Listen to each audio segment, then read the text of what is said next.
Zika. Health officials warning that the Zika virus. The Summer Olympics will open later this year in Brazil. The Zika outbreak of yellow fever. The mysterious disease causing international anxiety. So yellow fever. And just an update, those mosquitoes are still here in my area.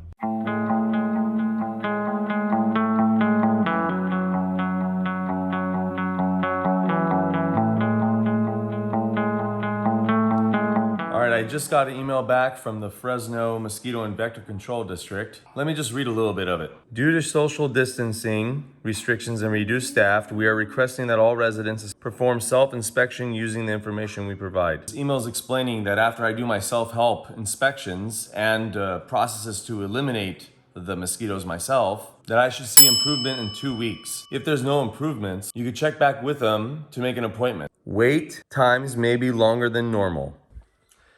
I don't know what that really means. All I know is that years ago I talked to them and they said that because they only have 2 trucks for the whole city, that it's a minimum of 8 weeks to come out here. So if it's maybe longer than normal, if 8 weeks is normal, what is it gonna be? 12 weeks? By that time, summer is over.